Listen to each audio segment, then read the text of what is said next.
This conference will now be recorded.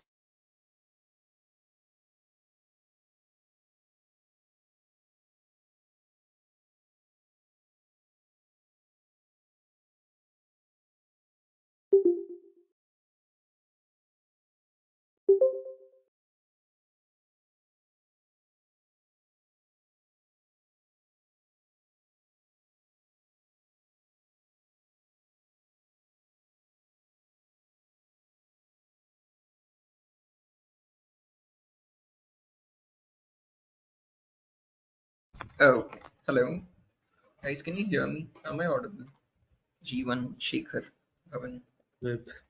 Good evening. One second. Yeah. You aren't audible. I can't hear you guys properly. Can you hear us now, Shoaib? Oh, yeah, much better now. Yeah. Okay, one second, please. Shoaib, just a follow-up that there are two recordings has been pending. So yesterday is on 30th. Oh, I've forgotten to share them myself as well, guys. I'll share them today, Shekhar. And I didn't inform the institute about the missing recordings. I think they must have updated by now. If they haven't, I'll ask them again to do it tonight again. And yeah, you'll be getting the recordings from my end as well, Shekhar. Okay, okay, sure. Right. One second, guys. Let me share my screen.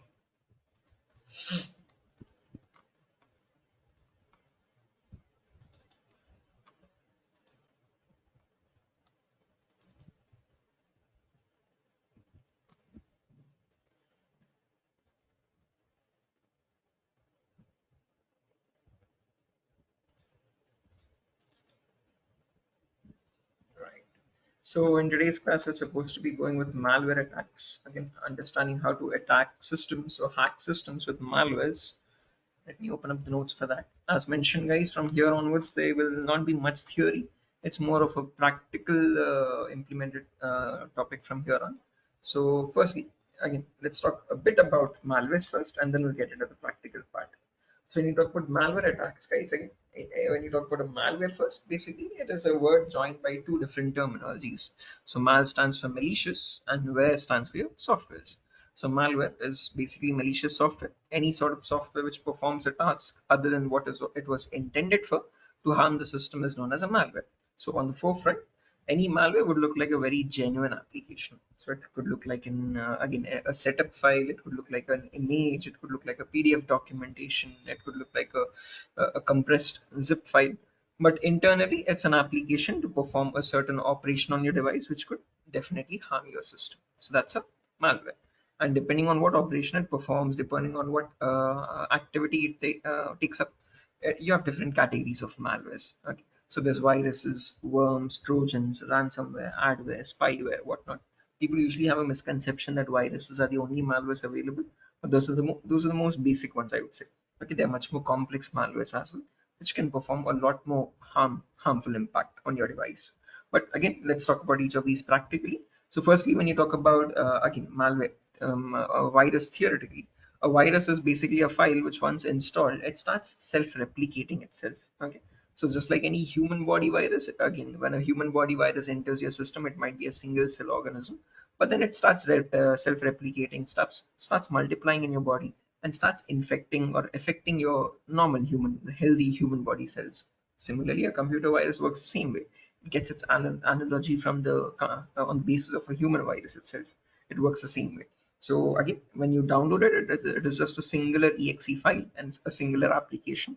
But once it's executed, once you double click on it, it starts self-replicating. It starts infecting other files. It starts again injecting its code in those files. It can delete other files. It can start up any random application on your system. It can crash the system, do whatever operation that the hacker intends to. So you can write your own malware. You can perform whatever operations you want to perform by writing the code for it. Okay, for a virus. Okay. So when you talk about the next malware, when you talk about worm now, just like how a worm spreads from one plant to the other plant in a crop, similarly, a worm in a computer world is basically a file which spreads from one system to the other system. So your viruses cannot do that. They only affect one singular system. But the main task of a worm is it first affects the network interfaces. So it searches for what network interfaces are available. And from those network interfaces, it tries to replicate from one device to the other device. So whenever you want to widespread a malware, that malware is always combined with the worm. So in order to spread it from one device to the other device or to the entire network, you have to combine it with the worm. Okay. Then you have Trojan. Now, basically, this word called Trojan comes from this Greek history, I would say, from the War of Troy, I think. So there was something called a Trojan horse. How many of you know what that is? Has anyone ever heard about it? Trojan horse. Basically, when you talk about this Trojan horse, according to history, basically it was a wooden horse which was sent from one kingdom to the other kingdom as a decoy gift. But internally, this was just a decoy for soldiers inside. So when the horse was allowed inside the other kingdom, the soldiers came out of it and they attacked that kingdom and won over it. And when you talk about it in the computer terminology, it's an application to create a backdoor. Okay, so basically, a backdoor is an unrestricted and unauthorized remote control. So basically, through a Trojan attack, an attacker can remotely control the device. He can access all the data on the device. He can delete the data if he wants to, or steal that data remotely. Okay. So when you talk about Trojan, it's a malicious file disguised as a genuine file to create backdoors, unrestricted and unauthorized remote connections to the victim. Then you have ransomware. Whenever you hear the term ransom, it involves blackmail. So basically, a ransomware is a tool which, once installed on your system, encrypts all the user files. Okay, so whatever data you might have, your personal data, your documents, images, applications as well, doesn't matter what it is, all the files get encrypted. And when you click on any file, when you try to open up any file, it displays a message saying, "Hi, your system has been hacked, and if you want access back to your files, you need to make a certain payment to the hacker. Unless and until you make the payment, you will not get access to these files, and these files will automatically get deleted as well," is what they threaten you with. So they might provide you a link, a cryptocurrency link also, to make the payment. But even if you make the payment, there is no assurance or there's no guarantee that you would get the decryption link to decrypt the data. So basically, ransomware is where hackers try to encrypt your files and blackmail you in return for your own data. Okay. And then you have something called adwares. So basically, adwares are applications which, once installed, pop random ads on your screen. So again, these are basically again pop-ups in your browser initially. So they are basically ads that pop up in your browser from malicious websites or illicit websites, pornographic websites or torrent websites or whatever it is. So they pop up as ads then, and if by chance or by mistake, if you click on any of those ads, it installs a plugin in your browser, and with that plugin now you get random ads in other safe websites as well. Okay, so again, and these ads are also very misleading again. So they might give you a pop-up an ad saying your system is infected with malware, so please click on this link to download a free antivirus. But when you click on that, it might in turn link you to or lead you to other malwares as well. So adwares are basically malwares which pop up random ads on your screen, which are very misleading and which are very malicious. Okay, when you click on those, you might be installing much more malwares on your device. So that's an adware. Okay, and then you have spyware. Now this is like a Trojan, but not doesn't give you complete remote control. It only allows you to monitor the victim's system. So again, you can watch their desktop or you can capture all the keystrokes that the victim might type on his system. So that is a spyware, to remotely spy on the user and get that data from a remote system. Okay, exactly. Any questions or doubts up to this point? Anyone? Bhavan, Shekhar, Jeevan. I understood, sure. Right. So let's get into the practical part, guys. Let's talk about how do you create a virus. So again, these viruses can be developed in any programming language of your choice. You can write it in C, C++, Java, Python, or whatnot. So in the upcoming sessions, guys, I'm going to share a resource file with you where there's a course included to learn Python and creating malwares with Python as well. It's basically a Udemy course. I'll explain about it in the resources class. But if you're familiar with Python programming, it's much easier to learn that course. If not, it is going to also explain what Python programming is. Although, as mentioned, if not Python, if you are familiar with any other programming language, you can still develop malwares. So for Windows, again, we can write it in the basic inbuilt batch scripting language as well. So whatever commands you have that you can run in your Windows terminal are called as batch scripting commands. So if you go to your browser, search for batch, just a second, guys. Yeah, if I search for batch scripting commands here, I get lots of websites which might explain me what batch commands are. As you can see, these are all the commands that your Windows terminal by default understands. CLS to clear the screen, CD to change directory, copy to copy a file, del to delete a file, date to display the date, echo to again display a certain message on your system. So these are all commands which the operating system by default understands. So if I go to my command prompt and if I type the command date, it shows me the date. Okay, today's date. Okay. Now if I again escape, if I don't want to change, I don't want to change any of this over here. Okay, and if I run the command echo, and if I type a message, let's say, hello, Schwab, and if I hit enter, you can see that message gets echoed back to me. So these are commands which are basically by default understood by your Windows terminal. And now you can start writing your malware in this programming language itself. So I'll open up my Windows 7 virtual machine here. Just a second.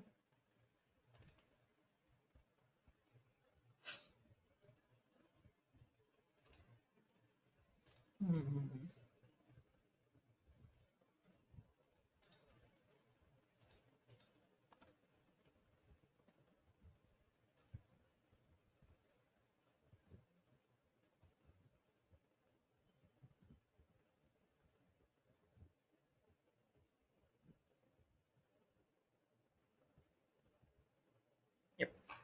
So I'm gonna open up my root account, and now I'll start writing some malicious code in bash scripting.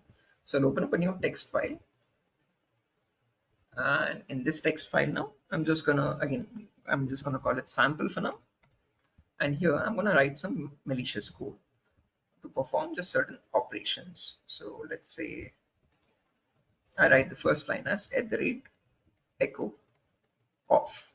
What I indicate by this line is I don't want any pop-up on the screen. I don't want any messages back reflected back to me. I just want this program to run or this application to run silently in the background. Then I'll type go to colon 1, and under colon 1, let's say I want to open up a system application. So I can type here notepad, and this opens up the notepad application for me. Then to perform second operation, I can type go to colon 2, and under colon 2, let's say I want to delete a certain file. So I can type del to delete a file. And if I have to corrupt the operating system, I can delete any inbuilt C drive file. So if I go to C drive, Windows, boot, and if I delete any file from here, let's say, okay, that could again cause problems with my operating system. But again, I don't want to delete the original file, guys. I'll just copy this, paste it to my desktop so that I can delete the duplicate version of it. If I delete it from the original location, it might cause problems with my OS. So right now I've just made a copy of it on my desktop, and I'm going to delete that version now. So I'll copy the path and I'll delete that file here. And now let's say if I want to perform one more operation, I can type go to colon 3, and under that colon 3, let's say shut down the system or crash the system. Shut down and restart the system in a time period of 5 seconds. So these are the commands I've written. There's tons and tons of other commands available as well. It all depends on how much good you are at programming to build a malware. Now let's say I want to perform just these three operations. I can now save this file, and now I have to convert this into a malicious application. So now the main question that arises here is how do we convert this text file to a very genuine looking exe file and a Windows application. So first things first, I need to convert this text file into a batch script. So first, these extensions are not visible for the files. So I'll go back to my file explorer, and in my file explorer, I'll go to organize, and in organize I can go to folder and search options, and in folder and search options I click on view, and here I uncheck this box called hide extensions. And now once that's unchecked, I can click on apply and OK. And now you can see there's an extension available or visible for this file .txt. So first things first, I'm going to change that extension from .txt to .bat, which stands for batch. So any batch file always has this extension called .bat. So when you change the extension, you would notice the file's icon changes as well. So this is a script now, which if I execute, it will automatically execute all the commands in it. Okay. So if I double click on it, every operation written in it will execute one after the other. But Frankly speaking, if you send a file as such, no one would ever click on it. It looks very suspicious and it has a very different extension as well, .bat. So it's not even an exe file. So now we're going to convert this batch script into an exe file.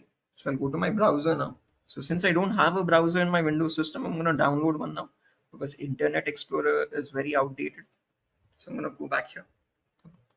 1 second, guys.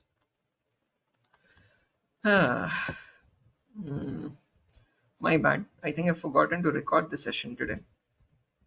But no worries, I think I have the recording for the session from an older batch with the same data. I'll share that recording at least in the meanwhile. So again guys, today's recording will be from a different or an older batch. Okay, apologies for that. I'll try to record the sessions from tomorrow without fail.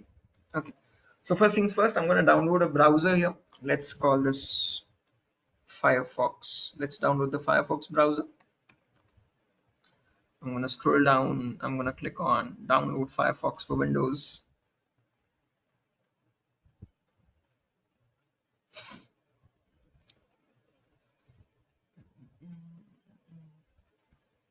Might be a bit slow. Your Internet Explorer is very outdated. If you scroll down, you should get a button here called download Mozilla Firefox. Sometimes you can get it for, again, since this is an older operating system as well, this version of Firefox might not work. It might throw you an error. But let's see. Continue to this website.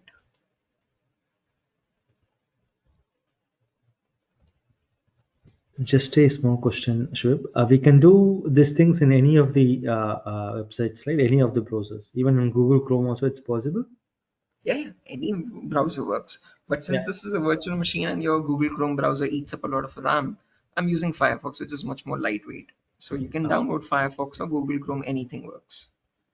okay. Oh, as you can see, it says this version of Firefox is not going to work for this. But no worries, this is going to redirect me to a different website here. And you can see there's an option to download Firefox for my 32-bit operating system, my Windows 7 older version.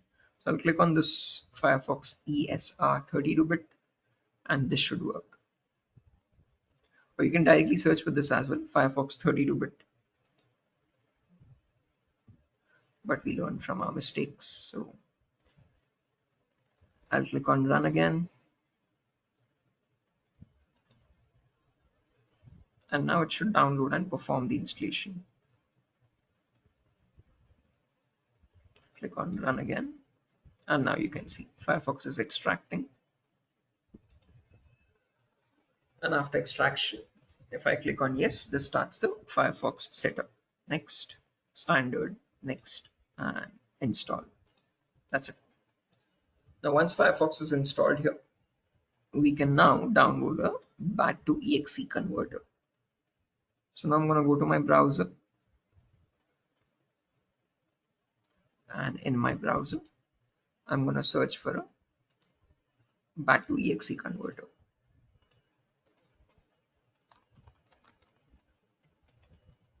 So we're going to convert our BAT script file into a very genuine looking exe file here. So again, when you do that, you get lots of websites here. Scroll down and you should find a website called Major Geeks. A very good website again to download a lot of cyber security applications. But again, please download them in your virtual machines only, because we have not seen yet how to verify for malwares. So these websites can contain malwares as well, right? So again, once I show you how to check for malwares, then you can safely download them in your base operating system as well. But for now, you can see there's a BAT to exe converter here. I'm going to click on download at the rate Major Geeks. And this should start downloading my BAT to exe converter as well now. Might take a minute since the browser is a bit slow. But once downloaded, we can exit the browser. And now we can go back to our file explorer, downloads, and there's the BAT to exe converter. Right click, run it as admin. Yes. Click on English, OK. Click on I accept the agreement. Next, next, next, install. And once that is done, this should start the BAT to exe converter for us. So this is what the exe converter looks like. First things first, I need to click on open here. select my batch script,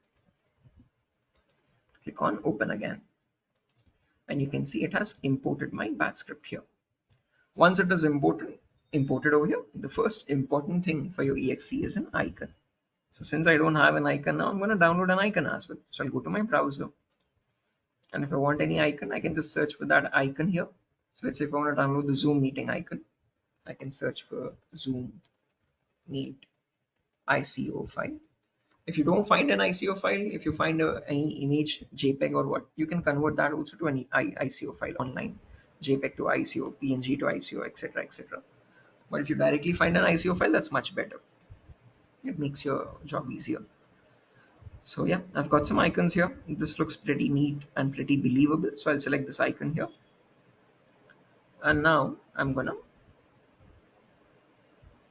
download that icon. So there's an ICO file option here.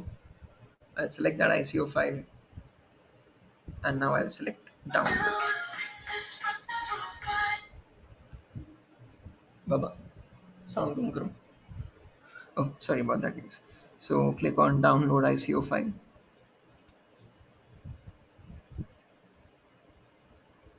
and this should start the download automatically.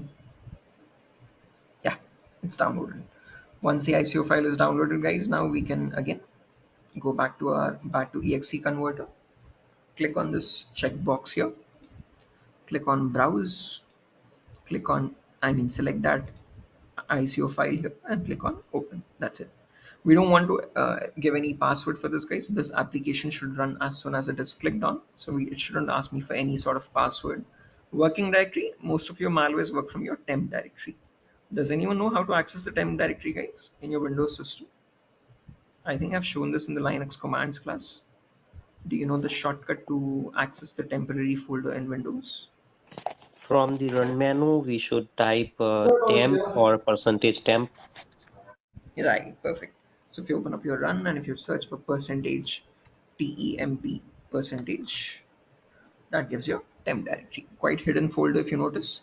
Most of your malwares run from this location itself, guys. Okay. So now what I'm going to do is I'm going to go back to my back to exe converter, select temp directory there, or you can select app data as well. Anything works, and you can give the exe format as 64-bit Windows invisible. So it works for the latest operating systems and runs silently in the background. And then you also have to request admin privileges. So again, user access control. Since you're deleting some files from the C drive, it might require admin privileges for that. Okay. And there's another option called, or another tab called embed here. So if you want to combine this malware with other malwares, if you want to embed other malwares in this, you can add those files here. Right now I don't want to do that. And then in version information, I can include some random data to make this look a bit believable. File version, let's say 1.2.1, product version 1.2.2, product name Zoom meeting, Zoom, Zoom, Zoom video conferencing app.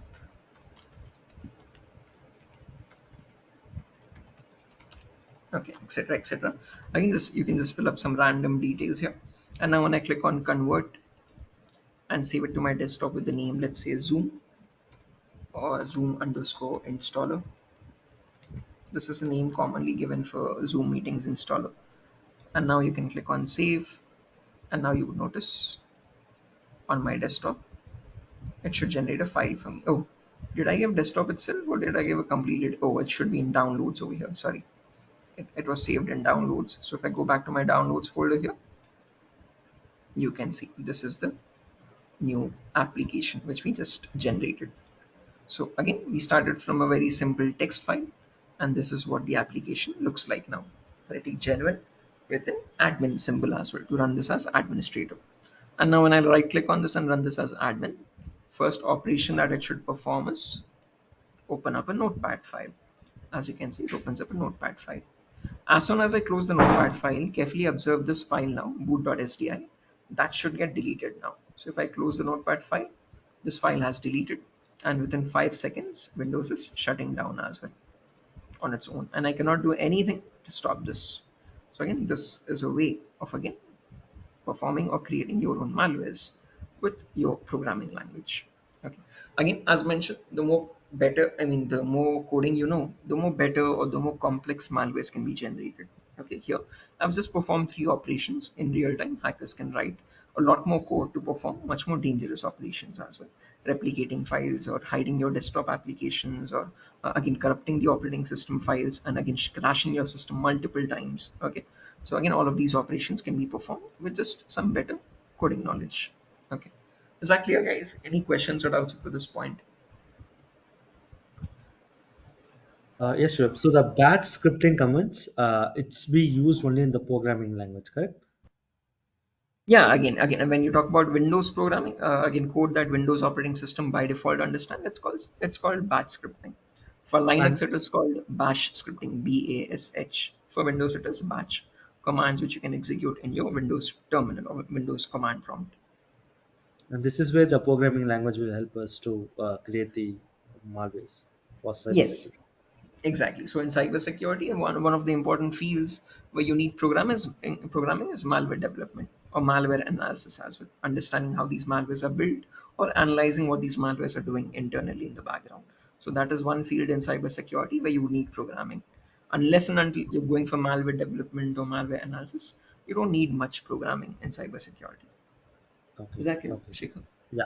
And also the directory that you given the location as a temp, is it always should fall on temp, or is it's okay that we can give an different directory like desktop or documents or You downloads, can give it whatever? anywhere. Again, as hackers, they would not make it so visible on your desktop. They would just hide it in very internally in the system so that you can't even find out where it is to delete it. So Yeah. that's why I gave temp directory because it's quite hidden in the operating system. If not, as mentioned, you can create the application anywhere. So it runs from that location after it is executed. And also, Shubh, the third question I have is there any possibilities that we can get to know if it's a any kind of malware by seeing the document? Any By seeing the possibilities that we, document. you know? Oh, if there's an exe file, how do you figure out if this is a malware or not? Is what your Yeah, question? yeah, yeah. Yeah, definitely, Shekhar. That is what we're going to learn in the upcoming session. So there's Okay. malware prevention techniques as well. We'll learn that. How do you verify basically whether a file is safe or not before you install it or before you execute it? That is an important point to note. We'll learn about that in the next session. Sure. Completely Okay. understand. But Okay. before that, as mentioned, this is one of the malwares, guys. There's definitely other much more dangerous malwares as well. So I'm going to theoretically explain one more malware today, which is Trojans. Okay, what are Trojans and how do these Trojans work? One second, I think someone has raised Hello. their hand. Yeah, someone. Yeah. Whatever the code you have write in that file, it is a batch script exactly. So we have the different languages also to write that to in a batch script, or we should use the another things in that. Again, this is the easiest way, G1, because batch is something which is understood by default by the Windows programmer, Windows application or Windows operating system. But basically, if you're writing it in other languages, so if you're writing it in Python, if you're writing it in Java, what Yeah. hackers do is they try to convert that file into a compiled version of Windows. So they attach a compiler as well because your Windows operating system might not by default understand Python programming, it does not by Yeah. default understand Java. So what they do is they embed a compiler as well so that it can be understood to the Windows programming language. So from that Okay. they convert that file into again into an exe, and then it is sent to the Windows target. So again, Okay. for batch scripting we don't need that because as mentioned, batch is by default understood by Windows. Okay. So it's a basic language. It is understood by the Windows. Yes, it is the language that you use in the command prompt in Windows. Okay. Okay. Okay. So what commands we run in Linux are called as bash scripting, BASH. Okay, and in Linux in Windows it is called batch scripting, BATCH. They sound very similar. Okay, but again, these are the commands that are understood by default by the operating system. Batch for Okay. Windows and BASH Linux. Okay, Bash is again the language which is used in shell in Linux operating systems. Okay, so to build malwares in Linux, you have to learn Bash. To build malwares in Windows, you have to learn Bash. Okay. That's it, Okay. right? Okay, so let's talk about one more malware, guys. Theoretically, tomorrow we're going to talk about it practically as well, called Trojan applications. So basically, when you talk about Trojans, guys, this is not a single application now. It consists of two parts. So there's something called a Trojan server, and then something called a Trojan client. So reset the canvas. So let's assume this is the attacker machine here and this is the victim machine here. Now, whenever you talk about Trojans, guys, as mentioned, your attacker tries to generate a remote connection to the victim. Okay. So for that, he needs something called a Trojan client and a Trojan server. So this is the attacker here, and this is the victim here. Now, basically, as mentioned, in the attacker, he has an application called Trojan server, TS. Oh, sorry. Now, this Trojan server, to define it, Trojan server is the application which is used to configure the connection type of the Trojan, and it is installed on the attacker's side, the attacker's machine. And then you have a Trojan client, TROJANCLIENT client. Trojan client now is the application which is used to initiate the connection between the attacker and the victim. And therefore, it is installed on the victim's machine. Victim's device. So from the Trojan client, from the Trojan server itself, you generate something called a Trojan client (TC), and this TC now is sent to the victim. And once it is sent to the victim, and once it is executed here, that builds a connection between the attacker and the victim, guys. Okay. Now this connection is also in two formats. There's something called as a direct connection. There's something called as a reverse connection. In the olden days, they used to work on something called direct connection. It doesn't work in today as well. That's why we have reverse. Okay, but I'm going to explain both of them theoretically now. Okay. So basically, when you talk about direct connection, guys, what happens in direct connection is you configure the Trojan client in such a way that this Trojan client is given a port number. So let's assume you give a port number like 6666. Now, what this Trojan client is supposed to do is once it is installed here, as soon as it is executed or installed, that port number opens up here. So that port 6666 now changes into a listening state. So once that port is open now over here, what the attacker does is he initiates a connection now. So from his device, he directly initiates a connection to the target system on that port. Now this is called as direct connection, guys. And this direct connection has two flaws in it. It doesn't work for two certain reasons in today's world. So reason number one is in order to connect to this machine, the victim machine's IP is necessary. Unless and until you know what this machine's IP is, you don't know what machine to connect on the port 6666. Secondly, if there's a firewall, this firewall will always block an incoming connection. So this connection is an incoming connection to the victim, and all incoming connections from unknown sources by default are blocked by a firewall. That is what direct connection is. To overcome these problems, we have something called reverse connection, which is very much possible in today's world. So what happens in reverse connection now is, if I draw this out again, so let me do one thing. Yeah, much better.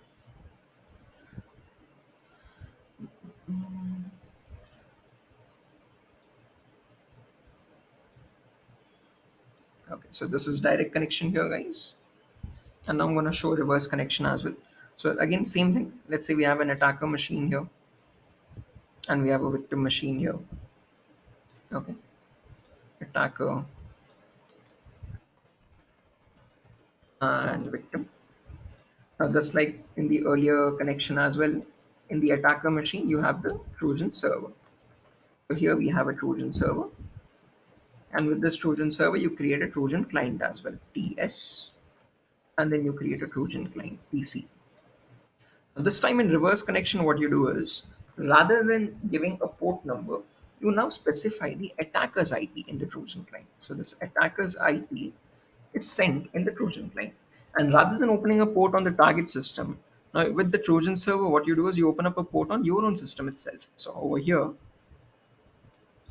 in the attacker's machine itself, I'll open up a port like 6666. Okay. And now when this Trojan client is sent to the victim here, so if you send this to the victim, the main job of the Trojan client now, once it is executed here, is that it makes the victim now connect back to the attacker's IP. because we are sending the attacker's IP in the Trojan client. So now the victim, what the victim does is he now initiates a reverse connection back to us on our system's port. Okay. Now in this scenario, we don't need the victim's IP at all, because we are giving victim our own IP and then we are telling him you reach back to us. And secondly, even if there's a firewall here, this firewall never blocks an outgoing connection.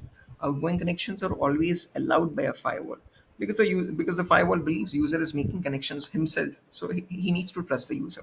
If a firewall blocks outgoing connections as well, you will not be able to connect to any website on the internet, because all of these are outgoing connections from your browser. So firewall always believes the user that he will make proper or genuine outgoing connections. But incoming connections are always blocked, because you never know who can be connecting to your system. So firewall by default blocks all incoming connections, but outgoing connections are always allowed. And that is why this reverse connection is something which still works in today's world. Oh, sorry, my bad. So here, this is my reverse connection. Is that clear, guys? Any questions regarding what direct connection is or what reverse connection is, or how they are different from one another? Does anyone want me to Actually, explain? yeah, sir. Reverse connection is quite confusing. Can you just explain it again? Sure, definitely. So again, to explain reverse connection, as to note the difference. So if you notice over here in the direct connection, what are we doing? We are trying to connect from our device to a remote device. So on the remote system, we are opening a port, and then if we know the target's IP, we connect on that IP on that port number. Okay. So you need an IP and a port number to connect. In reverse connection, what we're doing is we're not connecting to the remote system. We are telling them, I'm going to provide my IP to you and my port number as well to you. And what you do is you connect back to me rather than me connecting to you. I'm asking, so rather than me coming to your house, what I'm doing is I'm sending you a letter and I'm giving you my address. And then I'm telling you, you come back to me, because at your home, your dad is not allowing me to come to your place. So I'm saying, my dad is okay with you coming over, so you can come back to my house. Okay. So in the same way, in reverse connection, I'm not trying to connect to the foreign system. I'm giving them my address, I'm giving them my location, and I'm not telling you connect back to me, because I can't connect to you because of your firewall, but you can connect back to me. Okay. So what I'll do is, if my system has a firewall, and if that firewall is blocking incoming connections, I'll switch off the firewall. Okay. So that now this incoming connection will be allowed. Okay. So in reverse connection, I'm just sending my IP address in the Trojan client, and then I'm saying, what you do now is you connect back to my device where I have an open port open on my device. Okay. Is that clear, G1 or Shekhar? Yeah, Anyone? yeah, sir. So exactly, it is a kind of a program which is sending to the victim, so saying him like to connect to us. Is that That's all. thing It's is an happening in that? application generating a Okay. basic TCP connection from their system to Oh, our system, nothing more. oh, And through that okay. connection, I can access their entire system. So all I need is one port connection. That's all. From that one single port, I can access their entire device. So we're going to talk about this practically in the next session. Yeah. Is that clear? G1, Bhavin, Shekhar. Yes, sure, complete. Right. Bhavin, any questions on your end? Yeah, I do have one question. Actually, I need to know that which kind of the commands are there that we can use to make a practice using this, that you have taught us today, that by using three commands, right? First to open the notepad, then delete the file, and then shut down the computer. So I Again, need I to have this know notepad about the file. I've platform or written the all those material. commands. Yeah, again, as mentioned, I've written those commands here, Bhavin, in a notepad Mhm. file. So I'll share this material with you. Again, one command I Yeah, wrote was to open up a notepad file. One command was to just delete any random file from a certain location. And the third command was to shut down the system. So these were the right. sample commands. There's tons and But tons of like other commands which you can learn from these Yeah, websites. like these, I need more commands which can help us to do practice on our end. So I just need a platform or some website which have this kind of the knowledge so that we can grab it on that. I think Code Academy is a good place. So I'm not sure if Code Academy is having batch scripting or not. Let me search here. Oh, Hmm. Code Academy batch. Oh, yeah, I think it is having batch scripting as well. But is this Windows or Linux?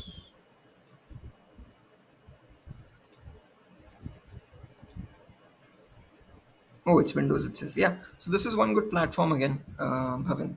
There's Code Academy, Okay. again a very popular website available on the internet to learn these any kind of coding language. So Code Okay. Academy is a place where you can learn this Windows commands as well, and a lot of other programming languages as well if you need. Okay, this is Okay. one Okay. website. There's one more website as well. I'm not sure if they're providing Windows language or not. So this is one good website, Solo Learn. I used to use this back in the day to learn programming. Hmm. Solo Learn is also something. Again, this was again very similar to Code Academy, but not sure if this has command line coding or not. Oh, it has AI related programming languages, but mm,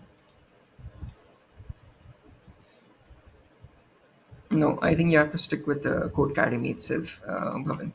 This doesn't Okay. have Windows programming, I but yeah, just need to know about the command and its actual intents. So by using which command we can do what? Like sure. this Again, kind of the this is knowledge I one good. need. Yeah, this is one good place. Or there's Geeks Okay. for Geeks. Again, this is not an interactive website, but Geeks for Geeks is a good place to learn any programming as well.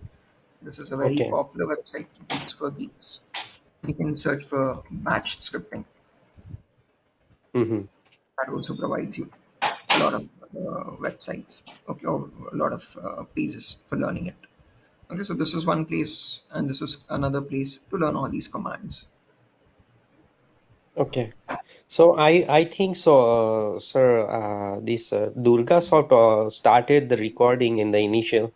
So maybe they can share this today's session with us. Maybe. But again, as mentioned, that's from a different organization. Bhavin. You're connected on a different organization. I'll try to do Yeah, one I thing. know. I'll request them I to know get you their are recording. sharing from the old batch, but maybe the questions that we have asked from our question library No, no. Again, might as not mentioned. be there in the previous videos. That's why I'm just making request to send this video from Durga sir for today Yeah, only. that's fine. I'm gonna ask them to share the recording to me, and if I Yeah, get the recording, I'll share it to you as well, Bhavin. yeah, okay.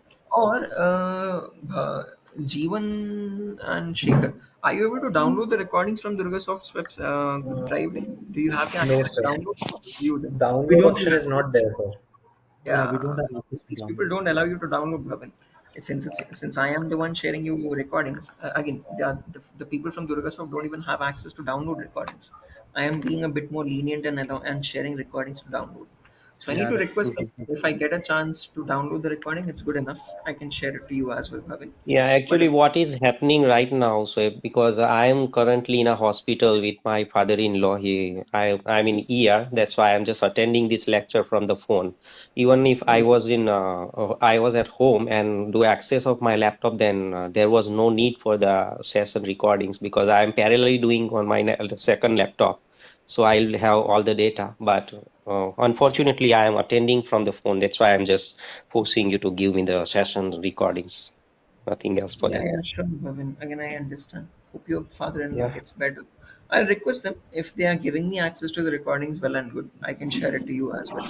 I do Yeah. have all the Okay. recordings up to the last session. Actually, I didn't share the Yeah. last second session's recording. No, You'll have to share. yeah, we are pending since last three recordings we didn't get.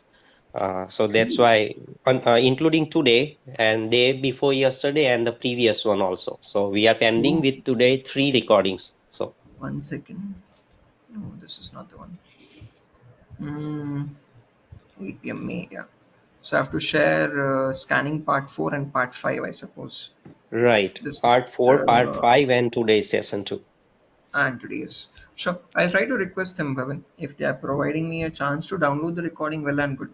I can share Yeah, it to you.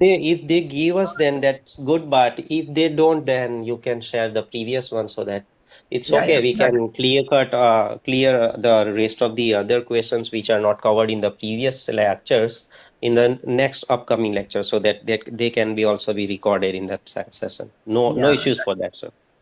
that could be a better alternative. Sure, but I'll try Yeah. my best. I'll see if I can get it. Okay. Yeah. In the meanwhile, I'll share the recordings for the ones which I have Sure. on my system locally stored. Okay. Okay. No problem, sir. Sure, guys.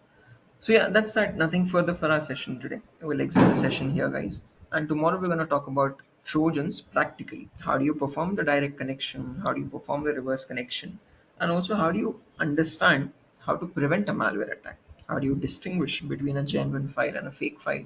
And if you get any documentation, if you get any file from an unknown source, how do you check its safety? How do you verify if it's a malware or not? We'll talk about all that in the next session. Okay. So yeah, Thank you. that's done, guys. Nothing further for our session today. Let's disconnect here. Shaker, any questions? Your mic is unmuted. No, no, sure. Thank you. Okay, cool. So, Sure. So yeah, that's all. sharing this TXT file now. Yeah, I'll share this right away, Jeevan. I'll share it Yeah. with the recordings itself. Sure. Okay. Okay. Thank you. Okay, Jeevan. No worries. Bye bye. Take care, guys. See you tomorrow at the same time.